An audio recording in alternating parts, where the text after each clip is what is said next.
এসে ক্যাম্পাসে আসার পর থার্ড আই নামে একটা সংগঠন এই দৃষ্টি প্রতিবন্ধীদেরকে নিয়ে কাজ করা শুরু করেছে তখন। তো বেসিক্যালি এই থার্ড আই অর্গানাইজেশনটা কাজ করতো দৃষ্টি প্রতিবন্ধীদের স্মৃতি লেখক ম্যানেজ করা, তারপর রেকর্ডিং নিয়ে কাজ করা। যেহেতু ওরা তো বই দেখে দেখে পড়তে পারছে না, তো তাদের পড়াশোনাগুলো কিভাবে হবে? পড়াশোনাগুলো হচ্ছে রেকর্ডিংয়ের মাধ্যমে ওদেরকে শিখতে হয়।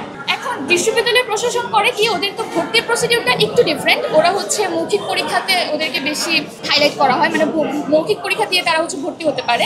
কিন্তু ভর্তি হওয়ার পর যে ক্লাসের মডিউল আছে, ক্লাস লেকচার দেওয়ার সিস্টেম বা ক্লাস ম্যাটেরিয়ালসগুলো যেগুলো প্রোভাইড করা হয়, এগুলোতে কিন্তু দৃষ্টি প্রতিবন্ধীদের জন্য আলাদা করে কোনো সুযোগ সুবিধা দেওয়া হয় না।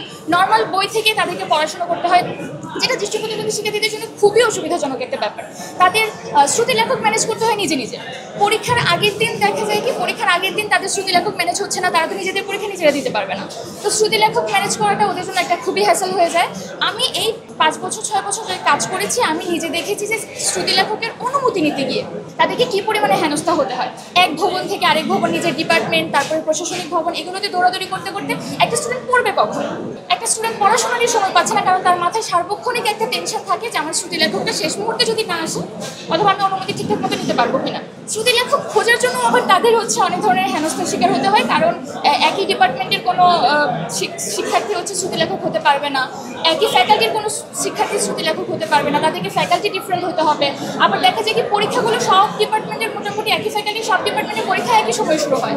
তো এরকম একজন স্টুডেন্টকে তারা খুঁজে পাওয়া যে কিনা তার ডিপার্টমেন্টের না, তার ফ্যাকাল্টির না, অন্য একটা ফ্যাকাল্টি থেকে এসছে, তো এটা আসলে মানে শ্রুতি লেখক খোঁজার কাজটা একজন দৃষ্টি প্রতিবন্ধীদের জন্য খুবই হ্যাসেলের হয়ে যায়। এটা নিয়ে যদি কাজ করা যায়, যারা হচ্ছে আসবে ক্ষমতায়, তারা যদি এই বিষয়টা নিয়ে কাজ করে, প্লাস আরও আবাসন সমস্যা আছে, তারপর পরীক্ষার বিষয়টা তো বললামই, ম্যাটেরিয়ালস যদি ব্রেইলের করা যেত, প্রোভাইড করা যেত, তাদের ম্যাটেরিয়ালসগুলো, তাদের চলাচলে অনেক ধরনের সমস্যা হয়, দেখা যায় চলাচল করতে গেলেই তাদেরকে হচ্ছে অন্য একজন ভলান্টিয়ারের সহযোগিতা নিতে হচ্ছে।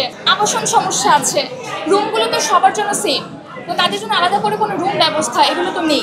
দৃষ্টি প্রতিবন্ধীরা যে হাঁটাচলা করবে, ওদের জন্য আলাদা কোনো রাস্তা নেই বা জায়গা নেই, যেটা দেখে হচ্ছে বুঝতে পারবে আমি কোন রুমের দিকে যাচ্ছি, কোন দিকে ওয়াশরুম আছে, কোন দিকে লাইব্রেরি আছে। এই জিনিসগুলো কিন্তু ওরা দেখতে পাচ্ছে না, ওদেরকে আরেকজনের সহযোগিতা নিয়েই কাজগুলো করতে হচ্ছে। তো এই ব্যাপারগুলো নিয়ে আই থিঙ্ক কাজ করা উচিত।